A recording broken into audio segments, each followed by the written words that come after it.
What's up mga ka-vlogger?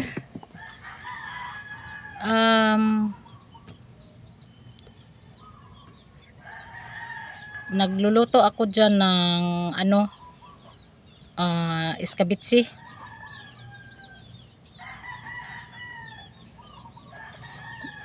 Nagmamadali yan kasi nagluluto ako naglalaba pa kasi ako. Tapos pagkatapos naglaba, ayan, nagluto 11:15 na ng tanghali. Kailangan matapos ko yung pagluluto ko nang wala pang 12:00 kasi kakain na yung binantayan ko. Yan.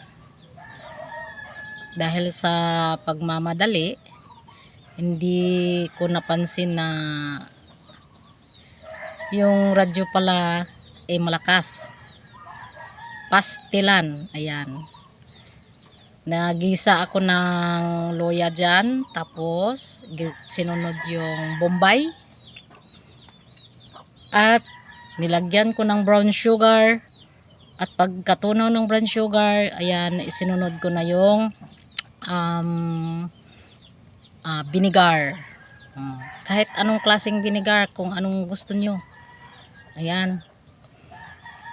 Ang niluto ko dyan na iskabitsi, yung isda na katambak. Yan, kasi kahit hindi ako ang kumakain, parang nagsawa na rin ako sa araw-araw na lang niluluto, pinatisan yung lapo-lapo na isda. Nagsawa na ako sa kaluluto, kaya ayan, binago ko na naman. Iskabitsi naman para hindi naman magsasawa. Sa bagay, hindi naman siya nagsasawa. Yung binabantayan ko na yung yan siya, yung dati kong amo, si Mrs. Erlinda Tan. Yan. Sa kabila namang burner ang sinaing, kasi nga 11:15 na. Piniprito ko pa yung isda, tapos luli. Kaya ayan, palagi na lang nagmamadali. Bawat oras, bawat luto, ayan, nagmamadali. Yan, nilagyan ko na tubig, yan nilagay ko para dagdag paluto sa carrots at saka singkamas. Masarap kasi sa iskabitsi may singkamas. Yung bang pag kumain ka mayroon kang yung parang crunch yan. Kasi wala nang ibang ketchup, kaya ang gagawin hinugasan yung bote. Hinugasan yung bote kasi wala na ketchup. Yun pala, nung pagkatapos kong magluto, naghanap ako ng ketchup kasi nga kailangan pa rin ng ketchup. Yung pala, nandoon pala sa ref nilagay yung ketchup, kaya hindi ko nakita doon sa lamisan niya. Kaya ang gagawin, hinugasan. Kasi pag kasi ako ng iskabitsi,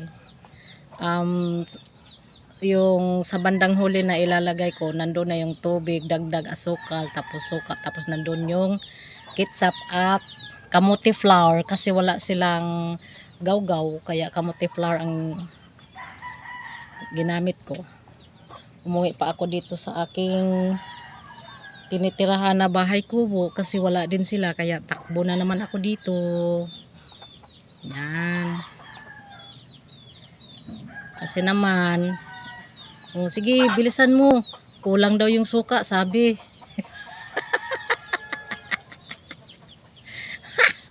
Oy, mami, okay, ganda. Tumingin ka naman.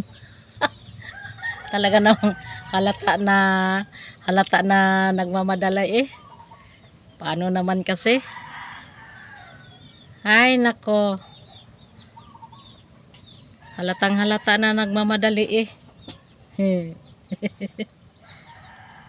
Inuna pa kasi ang paglaba, mag alas 11 na naglaba, pero ilang piraso lang naman ang nilabahan ko. Duster niya. Ilang piraso lang naman. Pero matatapos ko rin yan. Huwag kayong mag-alala. Makakain pa rin siya ng wala pang alas 12. Kasi madali lang naman. Basta pag naprito na yung isda, yan, tuloy-tuloy na yan. Pag nandoon na yung habang nagpiprito, naghihiwa ng mga ricados, ayan, habang nagpiprito. Kaya pag naprito, ayan, pagkatanggal ng isda sa prito, tanggalan ng bawasan yung oil. Doon na rin, yun na rin ang gagamitin ko na kawali sa pagluluto ng iskabitsi. Hindi na kailangan hugasan. Kasi pinagprituhan naman. Ano?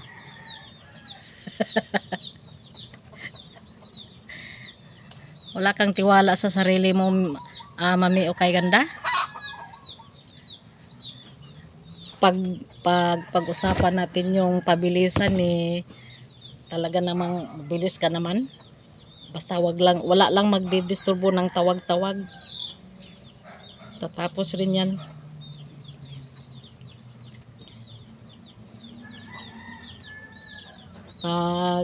Mahirap lang kasi pag nagluto ka tapos marong nagtatawag sa'yo. Ayan. Ayan. Kasi pag alam naman kasi niya, pag nagluto ako, hindi na yan nagtatawag. Pagsabihan ko lang, may magluluto ako. Pero kung kailangan mo ako, tawagin mo lang ako, pero hindi naman siya nagtatawag. Kasi pagkatapos kasi niyang maligo, kakain siya ng oatmeal. Ayan, habang kumakain siya ng oatmeal, doon naman ako nagluluto. Hindi na kailangan siyang tumawag sa akin kasi kumakain nakaupo. Kaya walang disturbo ang aking pagluluto dyan.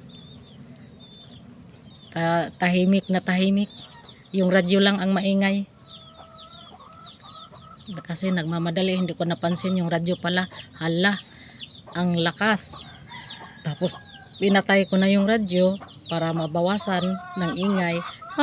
Yung TV naman ang sobrang ingay. Kasi medyo na kasi. Hi, hello, Miss Okay Ganda.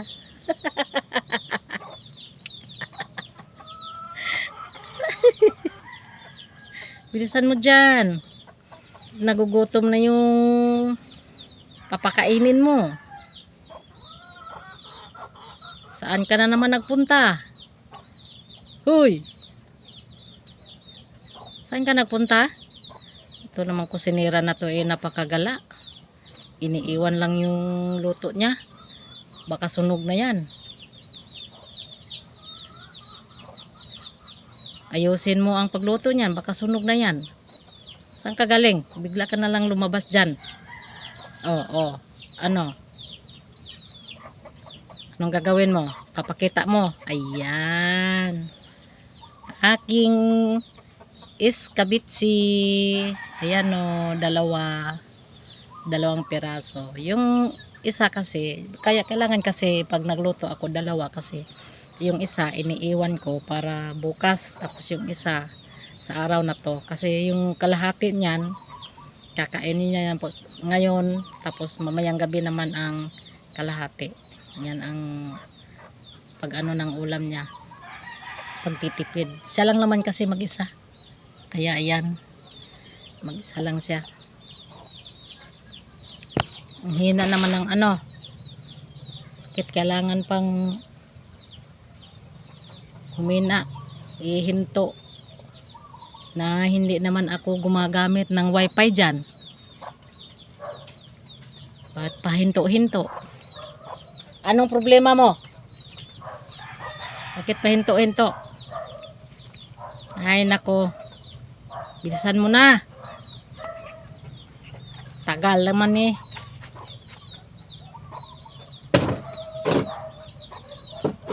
Hirap kasi pag naka video tayo tapos may sounds na malakas.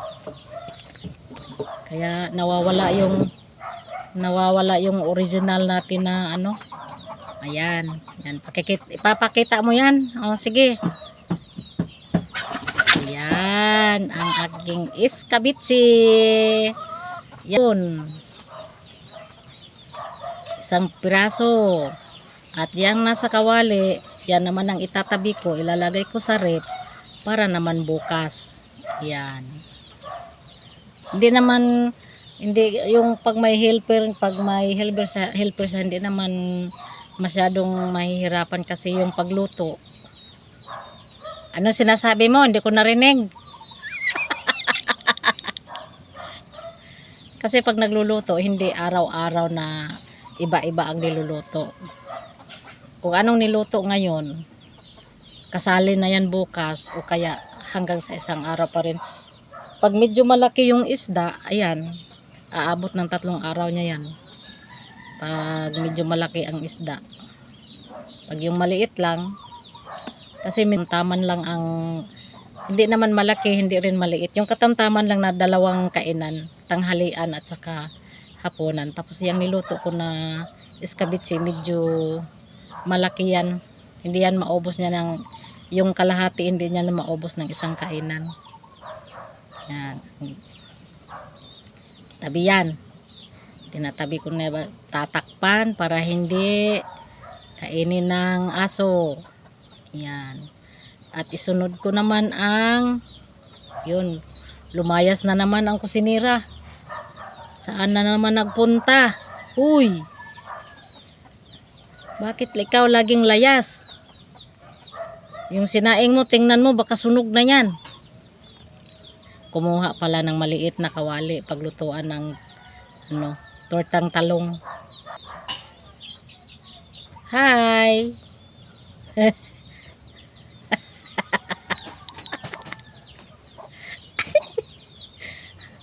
Bilisan mo kasi.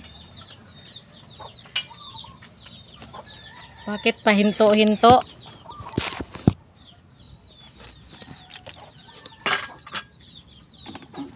Ito na naman.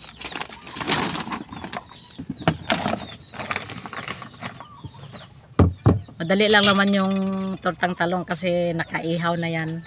Nabalatan na tapos naibabad ko na yan sa yung simple na tortang talong lang, yung itlog lang talaga. Kasi yan sa dati, nung siya'y malakas pa, yung torta niya talagang may giniling yan. Papatong sa torta niyang talong. Ngayon, wala, simple na lang. Basta may itlog lang, okay na yan. Ayan. Tortang talong. O, diba? Madali lang. Kasi naka-ready na. Kaya kahit mag-alas 11:15 na, natapos ko rin ng wala pang alas 12 kasi naka-ready na. Yan. Tortang talong. Ayan. Kain na tayo.